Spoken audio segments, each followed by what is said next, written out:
Hola, bienvenidos al día número 5 del reto 26 días estudiando Burlar al Diablo de Napoleón Hill. Y bueno, vamos a continuar. En la página 49 dice, una nueva manera de rezar. Desde que me he familiarizado más con mi otro yo, mi manera de rezar es distinta. Solía rezar solo cuando enfrentaba alguna dificultad. Ahora rezo cada vez que puedo antes de que la dificultad me alcance.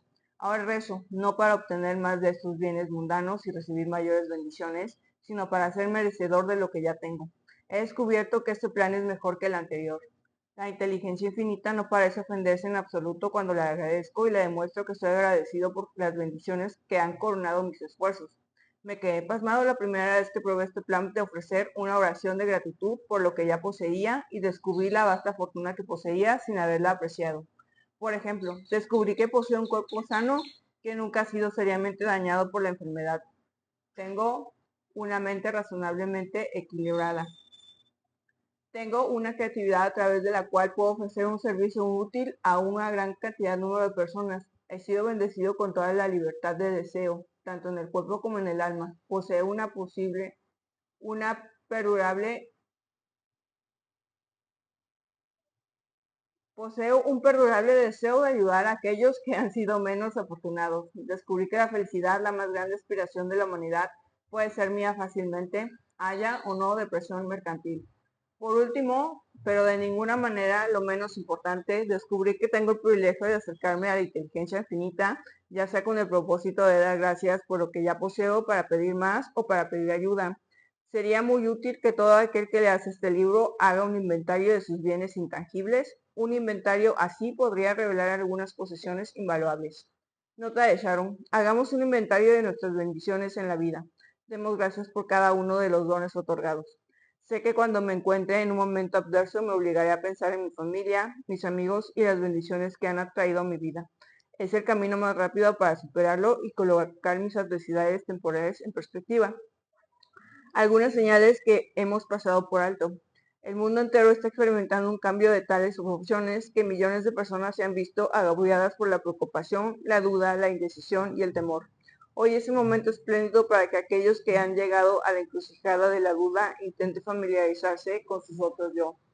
Todo aquel que desea hacerlo verá útil una lección de la naturaleza. La observación demostrará que las estrellas brillarán cada noche en sus lugares acostumbrados, que el sol continúa enviando sus rayos de calor provocando que la madre tierra produzca una sobreabundancia de alimento y vestido, y que el agua continúa fluyendo por la colina, que los pájaros reciben del aire los animales salvajes del bosque sus acostumbrados requerimientos de alimento, que un día útil le sigue a una noche de descanso, que el activo verano le sigue al inactivo invierno, que las estaciones van y vienen precisamente como lo hicieron antes de que comenzara la depresión de 1929, que en realidad solamente los hombres ha dejado de funcionar normalmente y eso porque los hombres han llenado su mente de temor. La observación de estos sencillos hechos de la vida diaria puede resultar útil como punto de partida para aquellos que desean sustituir el miedo por la fe.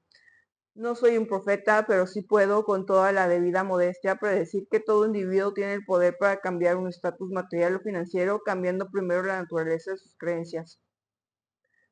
No confundas la palabra creencia con la palabra deseo. Ambas son distintas. Cualquiera es capaz de desear las ventajas financieras, materiales o espirituales, pero el elemento que es la fe es el único poder seguro por el medio de la cual un deseo puede traducirse en una creencia y una creencia en realidad. Y aquí mismo es el lugar adecuado para llamar la atención hacia el beneficio real de cualquiera puede experimentar utilizando voluntariamente la fe para dirigir su atención hacia cualquier forma de deseo constructivo. La mente actúa ante nuestros deseos más dominantes o prominentes. No existe escapatoria de ese hecho. Ciertamente es un hecho. Ten cuidado con lo que deseas porque seguramente será tuyo. Nota de Sharon. Todo individuo tiene el poder para cambiar su estatus material o financiero cambiando primero la naturaleza de sus creencias.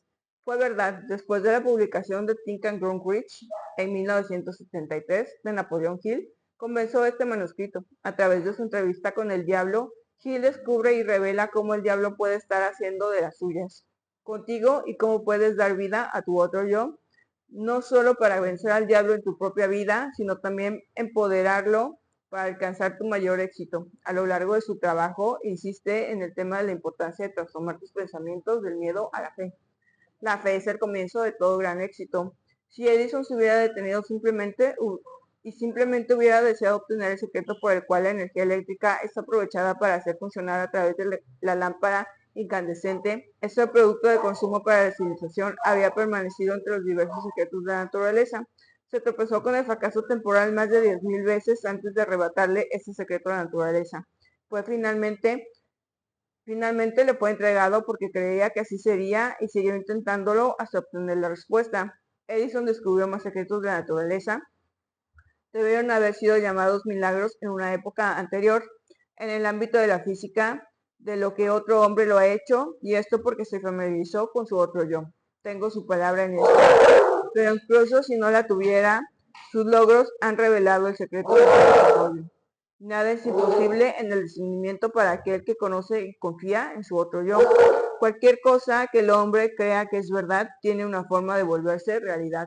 La oración es un pensamiento puesto en libertad, unas veces expresado en palabras audibles y otras veces expresado en silencio.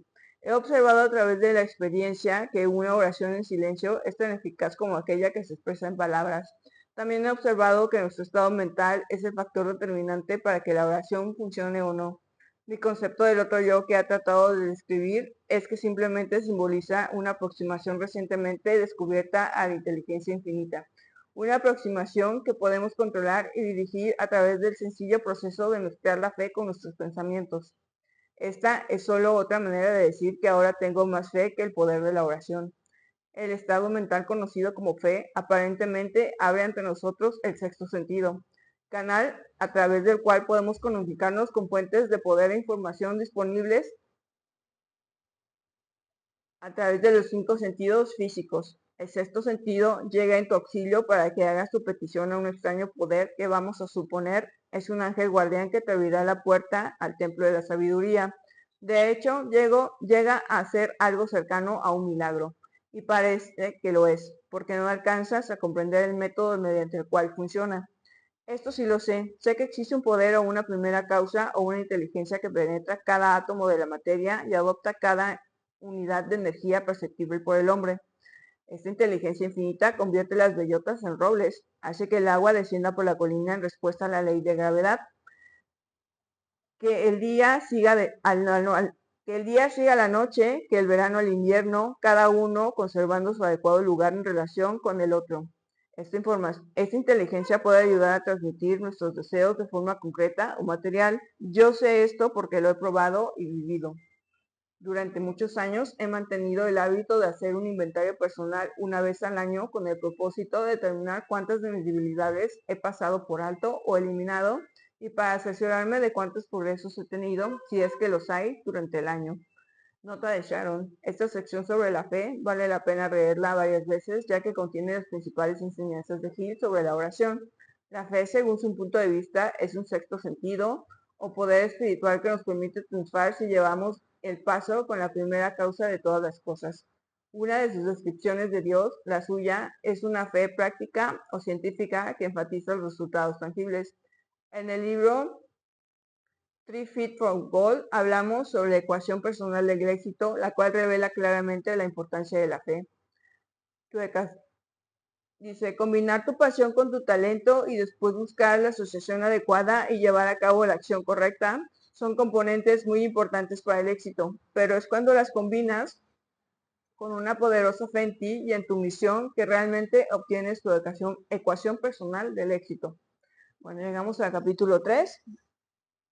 La página 55 dice, una extraña entrevista con el diablo. Al estar leyendo la entrevista con el diablo, te darás cuenta, por la breve descripción que he dado sobre la historia de mi vida, del desesperado esfuerzo que el diablo hizo por amordazarme antes de haber obtenido el reconocimiento público. También comprenderás después de leer la entrevista por qué esta debía haber sido precedida por esta historia personal de mis antecedentes. Antes de que comiences a leerla, deseo que tengas un panorama claro del conjunto final que el diablo me lanzó y recuerdes, con provecho, que fue este conjuro final el que me brindó la indulgente oportunidad para girar y retrocederle la cola hasta que giró su confesión. La perdición del diablo comenzó con la depresión de 1929.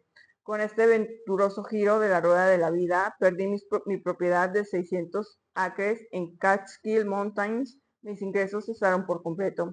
El Harriman National Bank, donde estaban depositados todos mis fondos, se colapsó y fue destruido. Antes de darme cuenta de lo que estaba sucediendo, me vi atrapado en medio de un huracán espiritual y económico que resultó en una catástrofe mundial de tal magnitud que no hubo persona ni grupo que la resistiera.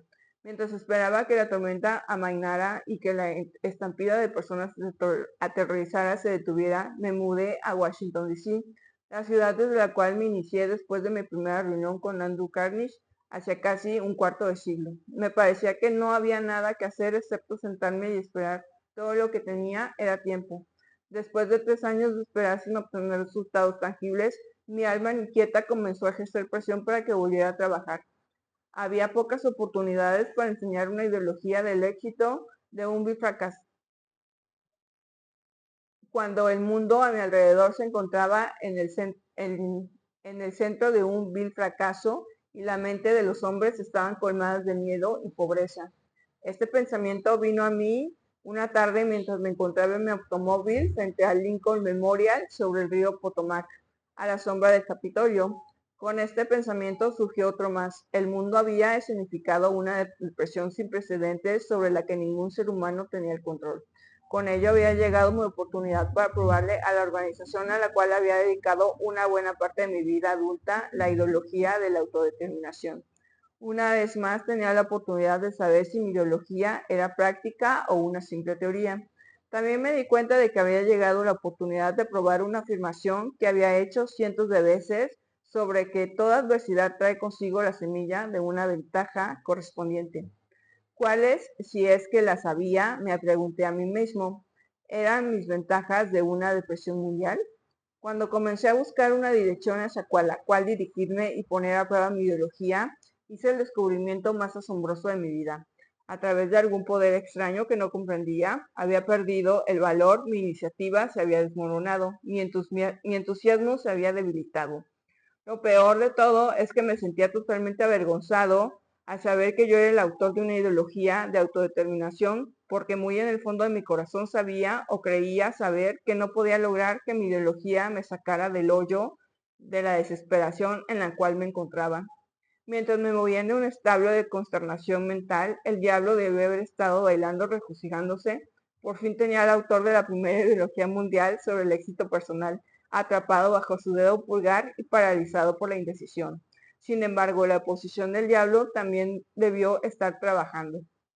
Mientras estaba sentado frente al Lincoln Memorial repasando la retrospectiva, en retrospectiva las circunstancias que tantas veces me había elevado a las grandes alturas del éxito, tan solo para dejarme caer a las profundidades similares de la desesperación, un pensamiento agradable me fue entregado en la forma de un plan de acción entero mediante el cual yo creía poder eliminar esa sensación hipnótica de apatía con la que había sido atado. En la entrevista con el diablo, la naturaleza exacta del poder mediante el cual yo había sido despojado de mi iniciativa y valor ya ha sido descrita. Es el mismo poder con el que millones de personas fueron atadas durante la Gran Depresión. Es el arma fundamental con la que el diablo atrapa y controla a los seres humanos.